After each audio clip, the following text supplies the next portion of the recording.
करावं लागेल, कारण पालकांच्या गोष्टी वेगळ्या असतात, विद्यार्थ्यांच्या वेगळ्या असतात. आणि खरंच जे समोर पालक बसलेले आहेत, मी तुमचं अभिनंदन करतो की तुम्ही मुलांच्या बाबतीमध्ये जागरूक आहात.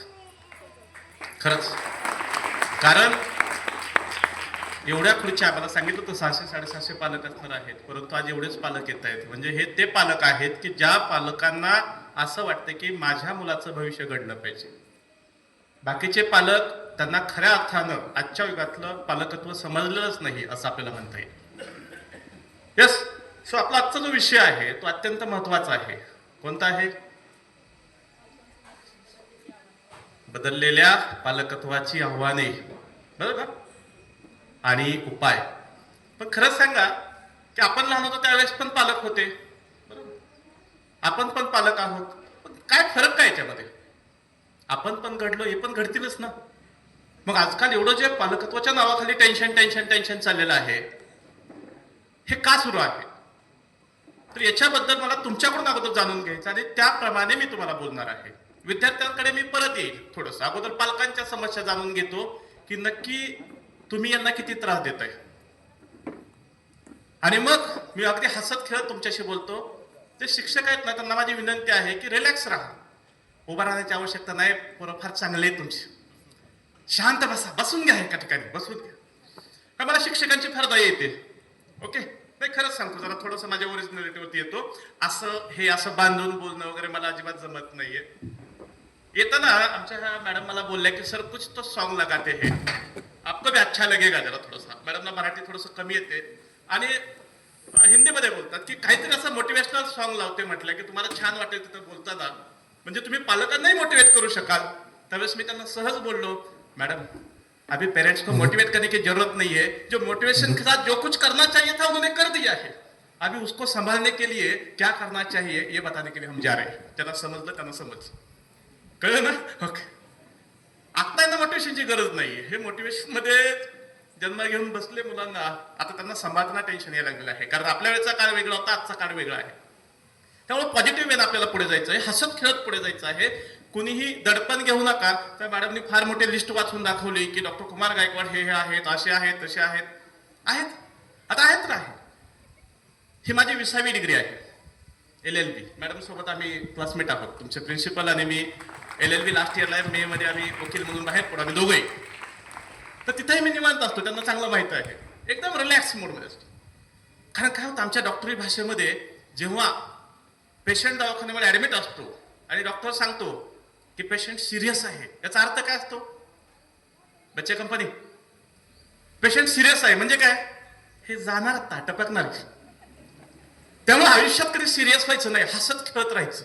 मित्रांनो, तुमच्यासाठी सर्वात अगोदर टेन्शन घ्यायचं नाहीये. अभ्यासाचं तर बिलकुल टेन्शन घ्यायचं नाहीये. एक उदाहरण सांगतो मी तुम्हाला. सैराट किती लोकांनी बघितलं? सैराट, हात वरती. सैराट मूवी किती लोकांनी पाहिलेला आहे? सैराट. काय ते हिरोईनचं नाव काय त्याच्यामध्ये? हा, आर्ची. आणि त्या हिरोचं नाव काय? काय? हा, त्याचा तो मित्र असतो, त्या मित्राचं नाव काय? हा, लगड्या. आणि त्याच्याबरोबर अजून एक दुसरा मित्र असतो, बरोबर आहे, हा, सल्या. आणि त्या आर्चीची एक मैत्रीण होती बघा, तिचं काय नाव होतं? हा, बरोबर आहे. आता बघा, पोरांच्या लक्षात किती आहे. आता हे पोरं ज्यावेळेस अभ्यास करतात, वह्या पुस्तकं समोर असतात, आई वडील टीव्ही बंद करतात, दरवाजा खिडक्या बंद करतात, अभ्यास करत बस.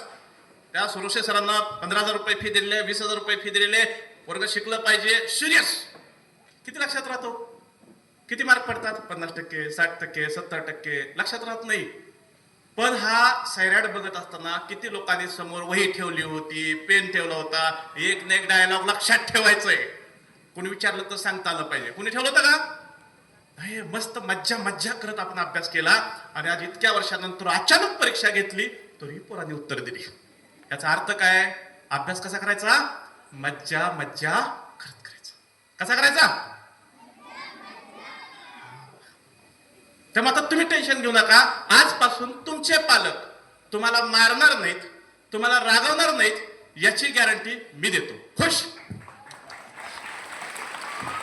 मला बघायचं होतं की इथल्या मुलांची अवस्था काय चाललेली आहे. म्हणजे पालक मारतात. मारायचं नाही, आपण फार पॉझिटिव्ह आहे मित्रांनो, लक्षात घ्या. मारायचं नाही मुलांना, मी फार पॉझिटिव्ह आहे ना तुम्हाला सांगतोय. पण तुमच्यापैकी बरेचसे लोक म्हणतील सर काय सांगायचे तुम्हाला आमचे प्रॉब्लेम, आमचं कार्ट. आता कसं कसं आहे ते आम्हाला ऐकायचंय. तर बदलत्या काळातली आव्हानं तुम्ही अगोदर सांगा, मग मी तुमच्यात सांगतो की आज तुमच्या मुलांना सांभाळत असताना तुम्हाला काय काय अडचण येतात. म्हणजे मी तुम्हालाही सांगू शकतो की त्यांना कसं हँडल करायचं, आणि त्यांनाही सांगू शकतो की त्यांनी कसं बिहेव करायचं.